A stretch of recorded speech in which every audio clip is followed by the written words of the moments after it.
बचपन से ही हमारे बड़े बूढ़े हमें कहते थे कि बेटा जब बड़े हो जाओगे तो ये दुनियादारी तुम्हें बहुत कुछ सिखा देगी। ज़रूरी नहीं कि जिनसे हमारी बोलचाल हो, जिसने हमारा अच्छा या बुरा किया हो, उससे ही हमें सीखने को मिलता है।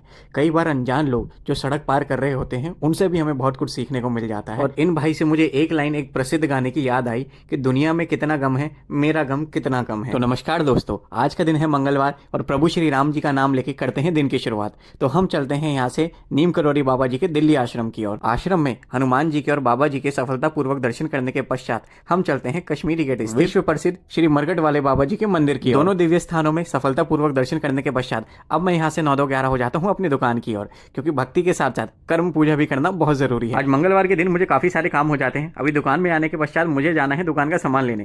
ताजी सामान बता दो क्या क्या लाना है। तो चलिए चलते हैं। ही मैं दुकान का सामान लेने निकला, वैसे ही देखा कि सामने से कस्टमर्स आ गए, तो मैंने सोचा पहले इनका ऑर्डर ही लगवा दिया। जी 1 प्लेट हाका चाउमीन खानी है। और दिनों से आज का दिन मेरा ज़्यादा व्यस्त इसलिए रहता है क्योंकि आज मुझे सबसे पहले जाना होता है दोनों मंदिरों में दर्शन करने के लिए। दर्शन करने के पश्चात मुझे लाना होता है दुकान का सारा सामान लाने के पश्चात मुझे रखना होता है दुकान पे। फिर मुझे जाना होता है घर पे भोजन करने के लिए, क्योंकि सुबह से मैंने कुछ नहीं खाया होता। उसके पश्चात मुझे वापस दुकान पे आना होता है। दुकान का थोड़ा बहुत कार्य करने के पश्चात मैं चले जाता हूँ अपने घर पे, क्योंकि हो जाती है संध्या, बज जाते शाम के 7:30 और मुझे करना होता है अपने ऑफिस का काम। ऑफिस की शिफ्ट शुरू होती है मेरी शाम के 7:30 बजे, जो कि चलती है सुबह के 4:30 तक। तो ऐसा था आज का मेरा छोटा सा दिन। मिलते हैं अगले दिन। धन्यवाद।